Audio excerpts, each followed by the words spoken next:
Hello les gars, j'espère que vous allez bien, j'espère que vous êtes prêts et prêtes pour la rentrée qui arrive très bientôt. Aujourd'hui on va se retrouver avec une nouvelle vidéo où je vais vous donner un petit peu des conseils mode pour se démarquer en style, que vous soyez au collège, au lycée, à l'université et même si vous êtes dans la vie active, parce que finalement même quand on est au travail on va acheter ses vêtements au même endroit. Donc je vais essayer un petit peu de vous donner les trucs et astuces que j'ai appris au fur et à mesure des années et que j'applique aujourd'hui. C'est une problématique que j'ai moi-même vécue quand j'étais plus jeune, quand j'étais au lycée, quand j'étais à l'université, et c'est quelque chose qui avait le don de m'agacer quand je voyais quelqu'un qui avait la même robe que moi ou la même veste que moi, notamment quand tu vis dans une petite ville et que du coup tu es assez limité en termes de magasins. On allait toutes au même magasin, c'est-à-dire H&M, Zara, Mango, Pimki,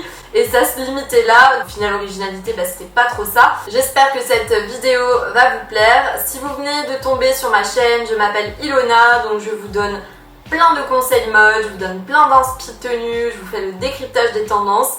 Cette semaine, justement, on se fait une petite semaine avec une vidéo par jour où on reste sur le thème de la rentrée, sur le thème de l'automne. Donc si vous venez d'arriver, je vous encourage à aller visionner mes précédentes vidéos à la fin de celle-ci et à vous abonner pour ne pas louper les prochaines. Et puis on commence tout de suite avec le premier conseil.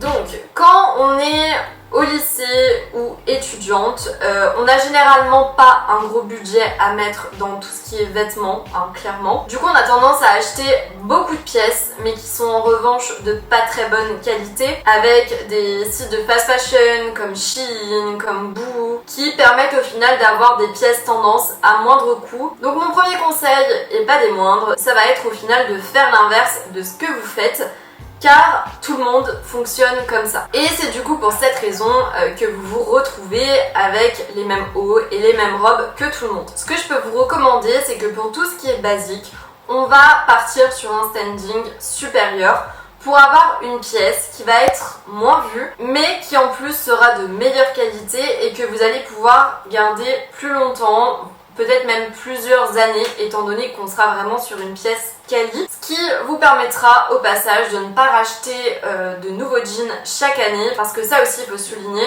peut-être que sur le moment vous allez être contente parce que vous allez avoir votre jean, mais l'année prochaine vous allez devoir le changer parce que la couleur aura changé, parce qu'il se sera étiré à force de laver finalement, enfin ce que j'espère pour vous. Alors que si on prend un jean de bonne qualité, un jean Levi's par exemple, c'est un jean qui va durer très très longtemps. Bon, forcément au bout d'un moment il va être étiré, enfin, c'est normal, mais il sera beaucoup moins endommagé, vous ne serez pas obligé de le changer tous les ans, donc c'est quelque chose à prendre en compte. Sur le long terme, en fait, ça vous permet de faire des économies si on regarde comme ça. Pour vous donner quelques marques vers lesquelles j'aimais et j'aime me tourner, donc on a Mango, bon Mango qui reste finalement une marque assez basique. Pour tout ce qui est étudiante et lycéenne, on en a beaucoup moins étant donné que ça coûte quand même assez cher pour certaines pièces. Sinon, les autres marques que je peux vous donner, on va avoir End Other Stories, on va avoir Patine, mais aussi Réunis. Donc je pense que ces deux dernières marques, vous ne les connaissez pas du tout. Dites-moi en commentaire si je me trompe. Donc voilà, finalement, le conseil que je peux vous donner, c'est de privilégier des marques qui sont peu connues du grand public, ou alors qui sont connues mais qui sont chères. Parce que ce genre de marque va avoir des cibles qui ne sont pas vous, pas les étudiantes qui ont un petit budget. Donc ça permet de se différencier par rapport aux autres. Maintenant que l'on a parlé de tout ce qui est basique, on va s'attaquer à tout ce qui est tendance du moment. Encore une fois, on va se tourner vers des alternatives qui ne sont pas du tout de la fast fashion. Vraiment, tout ce qui est site Shein, tout ce qui est Boo, tout ce qui est Pretty Little Thing, là pour le coup, dans cette vidéo, on oublie totalement. Vous vouliez savoir comment vous démarquer, je vous le dis. Enfin, j'insiste sur le fait que de faire ça, ça va vraiment vous permettre d'avoir des pièces de qualité qui sont uniques, et tout ça à moindre coût évidemment. Les plus malines auront deviné que là où je veux en venir pour tout ce qui est tendance du moment, ça va être friperie et Vinted. Depuis que je vis aux Pays-Bas, J'ai un peu mis de côté Vinted que j'utilisais beaucoup quand j'étais en France et que du coup je vais recommencer à utiliser incessamment sous peu. D'ailleurs, ce qui me fait penser, n'hésitez pas à me dire en commentaire si Vinted est un sujet que vous aimeriez voir davantage sur ma chaîne. Parce que c'est vrai que au final je parle beaucoup de fast fashion, beaucoup de tendances du moment, mais je me focus un petit peu moins sur le slow fashion et pourtant c'est un sujet super intéressant. Il y a vraiment de quoi faire et Vinted du coup ça en fait partie. Pour moi c'est le Saint Graal et c'est vraiment quelque chose que j'aimerais développer avec vous pour vous montrer qu'on peut vraiment trouver des pépites. Donc n'hésitez pas à me dire tout ça. Je pourrais par exemple vous aider à trouver des pièces canons, des marques trendy et vous donner tous mes meilleurs conseils pour vendre ou trouver des pépites. Donc, revenons au sujet principal. Comme vous l'aurez compris, pour vous démarquer en style au niveau des tendances du moment, c'est clairement l'endroit où il faut être. Je vous mets le lien en barre d'infos pour vous inscrire si ce n'est pas encore déjà fait, mais c'est clairement une mine d'or, donc ne loupez pas ça.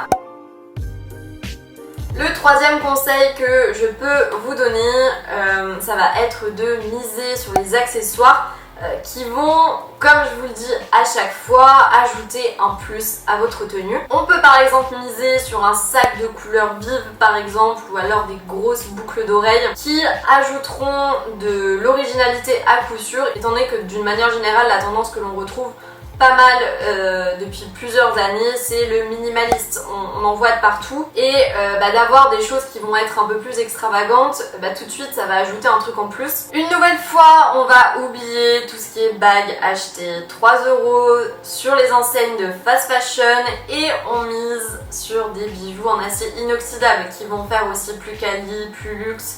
Voilà, c'est chiant de devoir se racheter tout le temps des bijoux à 3 €. Là, il faut vraiment miser sur des bijoux en acier inoxydable qui restent abordables et qui durent dans le temps. Pour vous donner un ordre d'idée, en plus on voit de plus en plus de petites créatrices de bijoux sur TikTok qui font des choses super sympas et qui vous permettront à vous de vous différencier des autres, étant donné que certaines proposent des bijoux personnalisés. Vraiment n'hésitez pas à chaque fois que vous voyez sur TikTok une petite créatrice de bijoux à vous abonner et à aller checker leur e-shop.